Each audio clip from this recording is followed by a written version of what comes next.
అప్పుల బాధలు వెంటాడుతున్నాయా? అయితే 6 జేవిఆర్ వారి జాతిరత్నాలు ధరించండి. కూకట్పల్లిలో దారుణ హత్యకు గురైన సహస్ర కేసుకు సంబంధించి ఒక ముఖ్యమైనటువంటి ఇన్ఫర్మేషన్ వచ్చింది. సహస్ర మర్డర్ మిస్టరీ వీడింది. 5 రోజుల పాటు పోలీసులు ఇన్వెస్టిగేట్ చేస్తా ఉండగా ఒక కీలకమైనటువంటి ఆధారం లభించింది.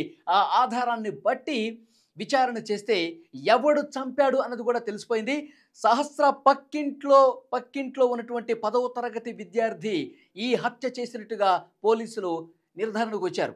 అతను ఏ విధంగా చేశాడన్నది కూడా ఒక్కసారి మీకు ఎక్స్ప్లెయిన్ చేసే ప్రయత్నం చేస్తా. పోలీసులు ఇచ్చినటువంటి ఇన్ఫర్మేషన్ మీ ముందు పెట్టే ప్రయత్నం చేస్తా. అతను ఉదయం 9:30 నుంచి 10 గంటల సమయంలో ఇటువైపుగా, ఎందుకంటే పెంట్ హౌస్లో ఉంటారు సహస్ర కుటుంబం. ఇక్కడ ఈ బిల్డింగ్లో 10వ తరగతి విద్యార్థి ఉంటాడు. ఎవడైతే చంపాడో, హంతకుడు ఉన్నాడో వాడు ఈ బిల్డింగ్ టెర్రస్ మీదకి వచ్చాడు. ఎందుకంటే పక్క బిల్డింగ్ ఆనుకొని ఉంటాయి కాబట్టి ఈ బిల్డింగ్ మీద నుంచి ఆ బిల్డింగ్ మీదకి వెళ్ళటానికి చాలా ఈజీ ఉంటుంది. అలాగే పెంట్ హౌస్ కాబట్టి ఇంకా ఆ ఇంట్లోకి వెళ్ళటానికి సులభమైంది, అతనికి అవకాశం ఏర్పడింది.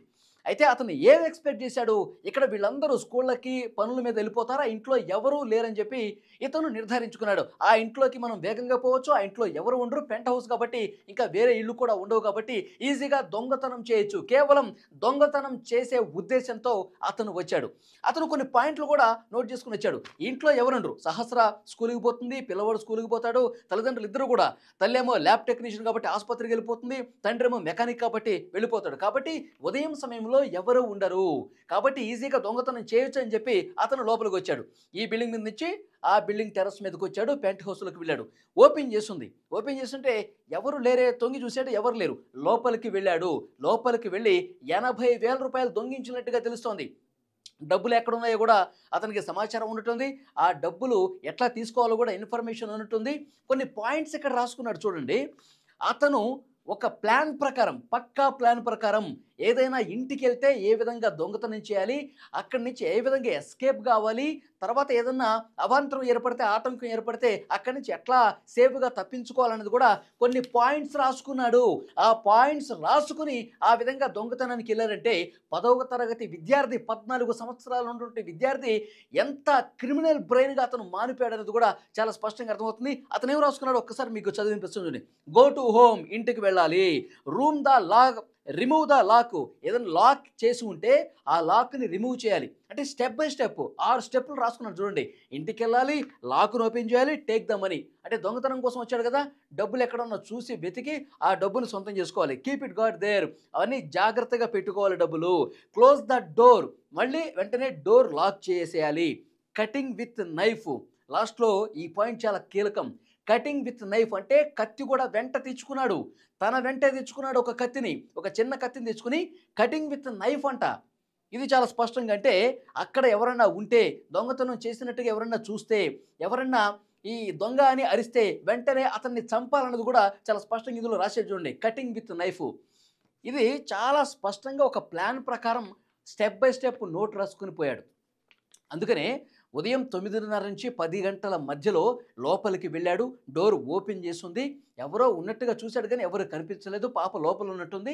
ఇంటి లోపల అతను వెళ్ళాడు, దొంగతనానికి వెళ్ళాడు. 80,000 రూపాయలు దొంగతనం చేసినట్టుగా మనకి సమాచారం వస్తుంది. దొంగతనం చేసుకుని డబ్బులు జేబుల్లో పెట్టేసుకున్నాడు. బయటకు వచ్చే క్రమంలో సహస్ర చూసింది, అరిచింది.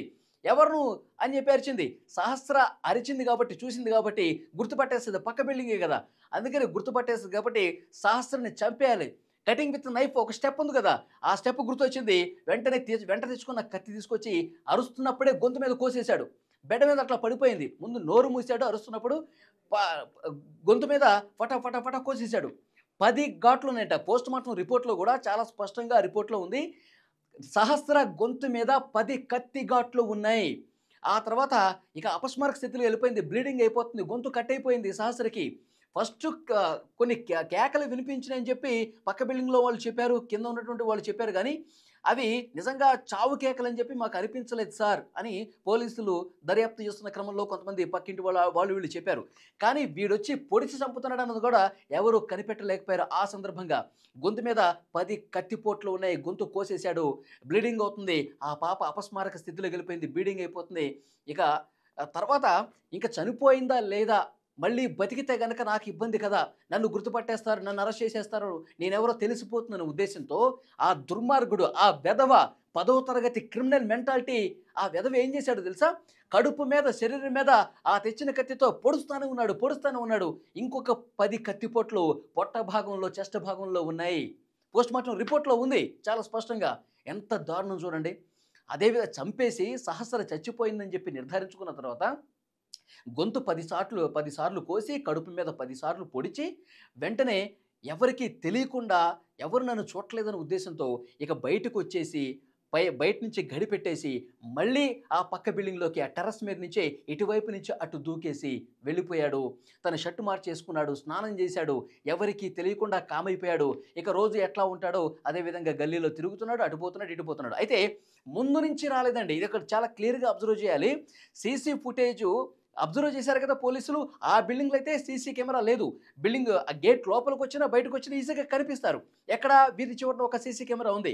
ఆ కెమెరాని చూపిస్తుంది. ఆ బిల్డింగ్ గేటు.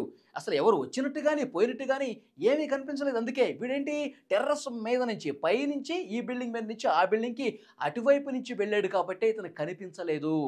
చాలా స్పష్టంగా ఇప్పుడు అర్థమవుతుంది. ఎంత దారుణం చూడండి.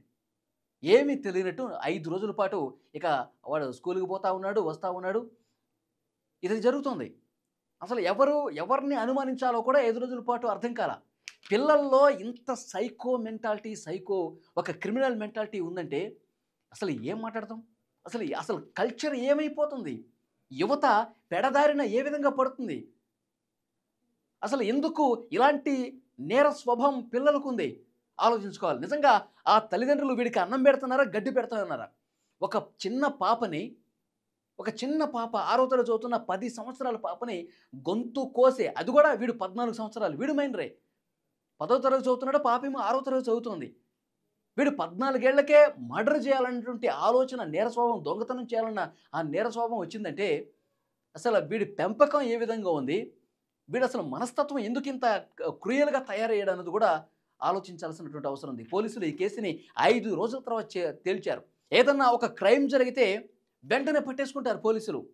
హైదరాబాద్ లాంటి ఒక మహానగరంలో పట్టపగలు ఇంత దారుణంగా చిన్న పాపని మర్డర్ చేస్తే 5 రోజులు పట్టిందంటే అని చెప్పి పోలీసులను కూడా విమర్శించిన పరిస్థితి ఉంది. ఎందుకు పోలీసులు పట్టుకోలేకపోయారని చెప్పి చాలామంది క్వశ్చన్ చేసిన పరిస్థితి. ఆ ఇంట్లోనే ఉన్నారు, ఆ ఇంట్లో వాళ్ళే చంపుంటారు, ఆ కోణంలో విచారించండి అని చెప్పి చాలామంది మాట్లాడిన పరిస్థితి కూడా ఉంది. కానీ ఇప్పుడు వాస్తవం ఏంటి? ఇప్పుడు వాస్తవం ఏమిటి? సీసీ కెమెరాలకు కూడా దొరకలేదంటే వాడు పైనుంచి పైకే ఆ బిల్డింగులు దూకి వెళ్ళిపోయాడు. అందుకే పట్టుకోవడానికి ఇంత సమయం పట్టిందని చెప్పి దీన్ని బట్టి అర్థమవుతుంది.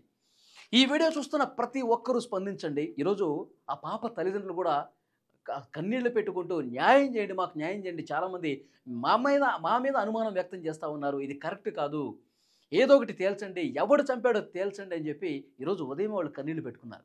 ఇప్పుడు ఇంటి పక్కనున్న 10వ తరగతి విద్యార్థి చాలా దారుణంగా చంపేశాడన్న వార్త విన్న తర్వాత మీకేమనిపిస్తోంది? తప్పకుండా మీరు కామెంట్ బాక్స్లో తెలియజేయండి. పిల్లల్లో నేర స్వభావం ఈ విధంగా వేళ్ళూరుకుపోయిందంటే, నేర ప్రవృత్తి, ఆ మైండ్ ఆ విధంగా మారిపోయిందంటే దేని ప్రభావంతో అతను అట్లా చేశాడు? తప్పకుండా మీరు కామెంట్ బాక్స్లో తెలియజేయండి.